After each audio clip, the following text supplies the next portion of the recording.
Hello, welcome back. The topic today is diabetes and skin problems or skin infections, skin manifestations. The signs and you can elicit from skin for the diabetic people.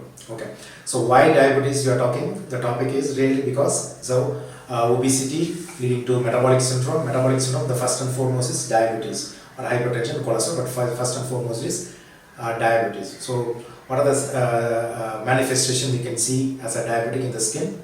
First and foremost is diabetes means we all know there is a high blood sugar. There is a sugar level is very high in the blood. So high blood sugar level, the blood becomes thicker. When it becomes thicker, it cannot pass easily into smaller blood vessels. So the blood, thicker the blood, higher the blood value, blood sugar level, thicker the blood cannot flow freely into the small blood vessels, and also it affects the nerve system.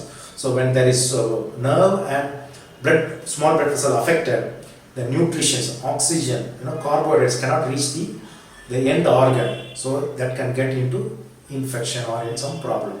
So skin is a big structure where there are a lot of blood supply and nerve supply. So diabetes can affect the skin. Okay.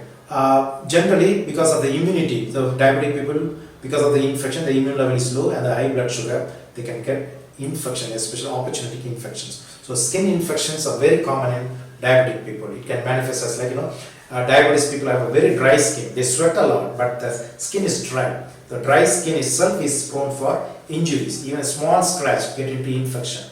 And suppose diabetes with obesity, the skin is really stretched, so they can get easily skin infections. Okay, and not only that, because the diabetes, the blood supply and the nerve supply, so they can easily get infections in the skin, like they have a sweat glands or the hair follicle, they get infected easily, causing small infections which they won't disturb them, but they get small pustules kind of thing, they heal on themselves, they're making a scar, so they may get too many black spots or scars.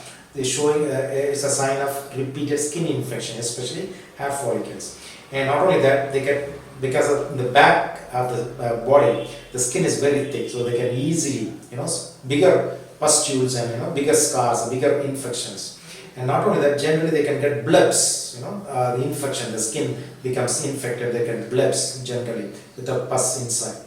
So these are infections. The infections could be bacteria, even fungus. So in male, usually, the private parts, when they pass urine, the skin has to come back. Usually the skin, the foreskin can be retracted back. But because of the glucose in the urine, that area is always infected. They get repeated urinary tract infection. And this repeated urinary tract infection, infects the skin, the foreskin. So the foreskin cannot be retracted freely. So they becomes cracks form, fissures form. We call that melanopastitis. So those days melanopastitis or the cracks in the skin, in the penile skin itself is they will diagnose it as diabetes. So people with the diabetes, uncontrolled sugar, they can get this infection, the foreskin infection, or even undiagnosed people. They come to the doctor saying too much of urine and the skin is cracked. They say you have a diabetes. This is one part. In female, it's very common. Again, urinary tract infections is common, and they may also get, fungal infections. Usually, they were itching, burning sensation, itching in the private parts. It's a sign of, diabetes. And apart from that, fungal infection can happen in the thighs, inner thighs. Okay, this is also, they call it jockey itch or groin itch. These are all fungal infection because of the diabetes. The other one is, we call that acanthosis nigrans. People with the diabetes or obese people with the diabetes, they get very black skin, shiny, velvety skin, thick black collar-like thing, velvety, thin skin with some tags, skin tags. They are the sign of insulin resistance, or either they are going to get diabetes or the diabetes is uncontrolled because of the insulin resistance. They not only happen there, they can get it from the axilla or even inner thighs, or even sometimes the waist. So these are the areas they can get acanthosis nigrans, the black shiny skin. And apart from that, it's very important, if you are a diabetic, always check your foot. at least twice, morning in the night before going to bed or in the morning while taking bath, especially the sole. Because the reason is because the nerve affection in the diabetes, the sensation, the touch, if they may not feel properly. So if they get some ulcer or infection, they may not feel it. So always look, palpate and see whether the sole is good.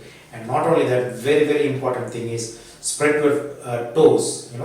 You have the interdigital or intertoes, the web space we call that. So there will be cracks. It's a very grave sign saying that sugar is not under control. If it treated, if not treated properly, it can lead to amputation of the finger, toes, or even the foot. So this happens usually wearing shoes, improper shoes, or tight shoes. These in a general normal people, if they have the tight shoe or the new slippers or chappals, they feel the pain. They avoid those things. But in diabetic people, the sensation is very low. Their pain sensation is very low. They won't feel the pain. So they keep on wearing the same shoes or chappals, and by then after some time, without pain, there will be a lot of skin infection or ulcer kind of thing, which can lead to even if untreated, it can lead to losing your toes or even the limb. So these are the signs, the skin manifestations that can happen in diabetic people. So if you have anything in the skin, unusual red spots, frequent infection, this kind of black color neck or in the axilla and all these things, go and see either the diabetologist or your dermatologist, and they can give you a good help. Thank you.